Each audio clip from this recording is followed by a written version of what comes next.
So, ayan Sir Larry, good day po. Habang maaga, ayusin na natin yung magazine. So, inayos ko na yung magazine sir. May inayos lang po ako dito sa loob. And then, dito, yung seal po dito. And then, yung sa may oil sir, dito lang po kayo maglalagay ng oil sa magazine. Ito, huwag nyo na pong lalagyan ng oil ito.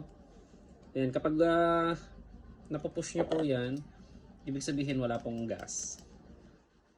So, nilagyan ko na rin po ng o-ring dito sir para kapag naglalagay kayo ng gas hindi sumisingaw. Lahat kasi ng Tokyo Marui na magazine sir, kahit anong model, basta Tokyo Marui na magazine, wala po yung o-ring dito, kaya sumisingaw po yung gas kapag naglalagay. So, i-try lang natin yung FPS test sir, tsaka yung efficiency test. So, kakargahan natin ng marami ito. Mga 35 counts. Ang alam ko 35 counts. So, 1, 2, 3, 4, 5, 6, 7, 8, 9, 10, 11, 12, 13, 14, 15, 16, 17, 18, 19, 20, 21, 22, 23, 24, 25, 26, 27, 31, 32, 33, 34, 35. So, ayan sir. Dagdagan na natin para full na full talaga. So, ayun.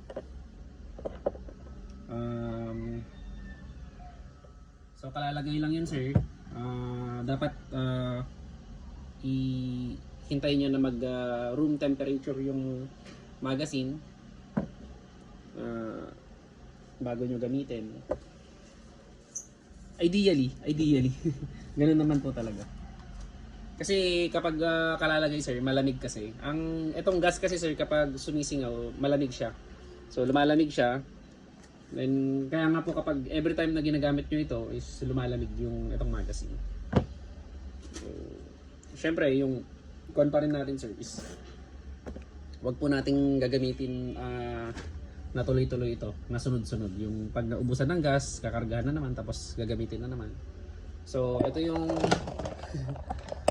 naka-charge kasi. Ito yung chrono test natin. So, i-test din natin sir. Yan. So, 0.2 ang gagamitin natin. Ayan, meron pa ako natitirang 0.2. 0.23 na lang, saka 0.25 kasi ang binibenta ko. So, hindi na ako nagbebenta ng 0.2. Yung 0.2 kasi is ito yung ginagamit kong pang chrono check talaga. Standard.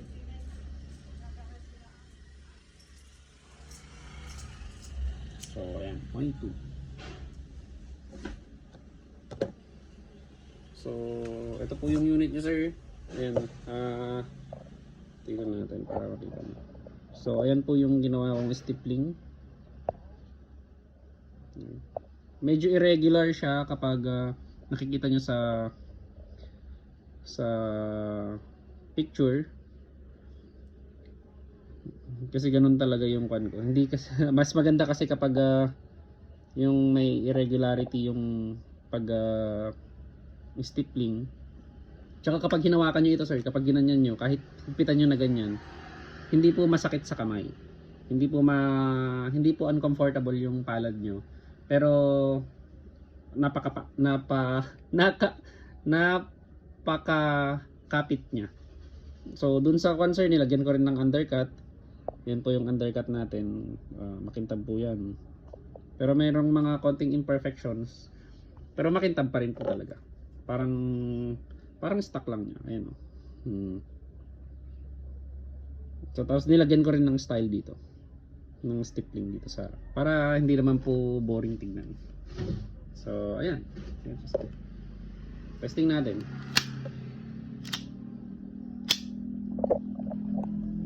Okay. Usually mahina sa umpisa eh. So, initial chrono check using 0.2 gram BBs and Puff Dyno 12 kg for Sir Larry. Firing. Okay, 397. Medyo mainit. 395. 5 lang sir, 5. 391.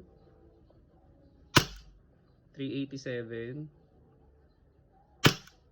383. So, ito sir, umpisa pa lang kasi yun, 0.2 grams. Pero, bababa ito, magiging 360, ganun, 370, ganun. Bago pa lang kasi. Oh, so baka nakachamba tayo dun sa sa air seal. So, ayan. 5 shots na po yan, sir. 5 shots. So, 5, 6, 7, 8, 9, 10, 11, 12, 13. 13 na po yun. 13. Dapat maka 30 shots tayo dito, sir. 13, 14, 15, 16, 17, 18, 19, 20, 21, 22, 23, 24, 25, 26, 27, 28, 29, 30, 31, 32. So, naubos pa rin naman po yung magazine.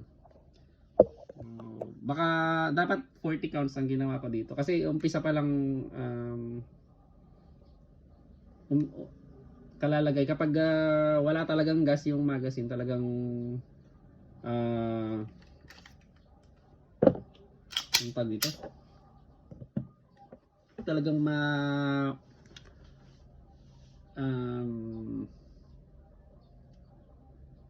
dapat tagalan po yung paglagay ng gas kapag